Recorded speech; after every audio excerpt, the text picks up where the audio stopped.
So the first thing the instructions tell you to do is find the center of your fabric, and that is your starting space. So how we're going to do that is you take your fabric and we're going to fold it exactly in half, one way. It doesn't matter if you get creases in it. Once you start sewing on it, you're not really going to be able to tell that. And then we're going to fold it again so that you have a perfect square, or it might not even be a square, but just so that you have the middle. So if you open that up, you're going to kind of see very faintly where the cross is, and right there is my middle. So in the instructions it tells you to mark the center with a pin.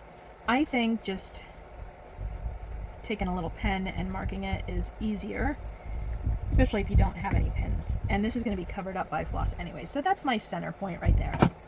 Okay, then it just shows you how to thread the needle, but what we need to look at is what color we're going to be starting with.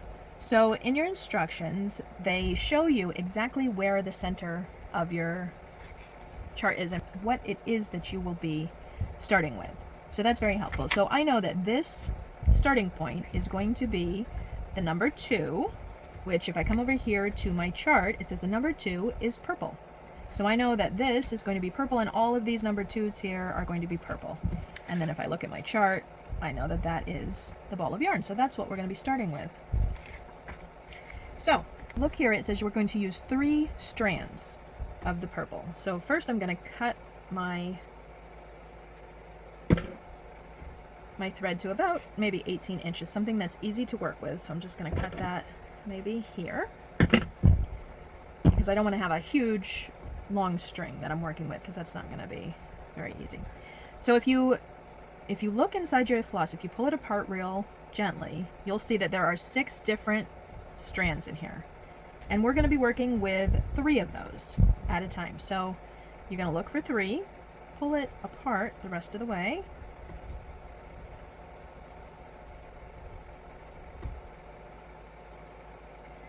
and then set half of that aside, and I'm left with 3 strands.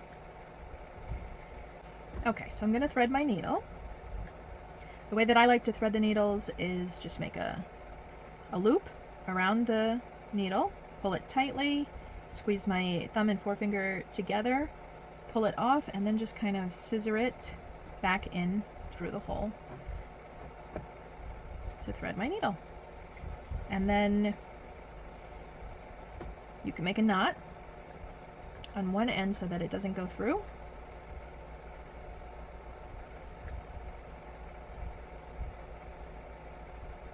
You might need to double knot it.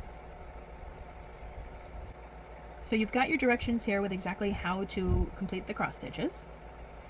And you can totally sew your cross stitch just like this, just by holding the fabric in your hands. But they have given you this hoop that you can use, which is going to finish off the craft at the end, something to display it in, but you can also use this while you're crafting. Sometimes that's easier. So what you want to do is take off your hoop, and then the lip part, there's a part that's a little bit longer, that goes down. Then you're going to put your fabric over top, try and get your center right in the middle, and then I'm going to kind of scissor the top hoop and then tighten it back up so that the fabric doesn't move.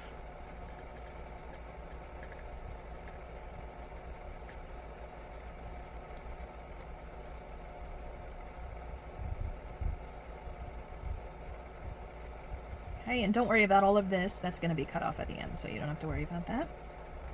So we're going to take our thread, and you're always going to want to start by coming up through the back, because you've got the knot in your thread and you don't want that to be on the front. So we're going to start in the back, and we're going to start with this stitch here. I know that that is my center, so I'm going to just come up on the X there, and because my stitches, I'm going to do 4 in a row this way, I'm going to start going that way. So the way that you would do the cross stitch is very similar to the stamped cross stitch. You're going to make X's. If I was only making 1 stitch here, then I would do an X.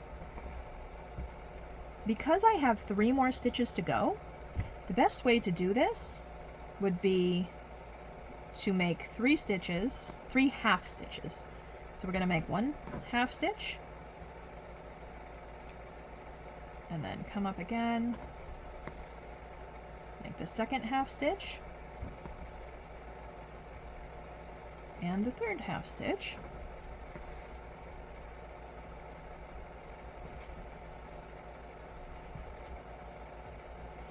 And then from there, because I only had to do those 3, so I'm going to come back up and make the other half of all 3 of them.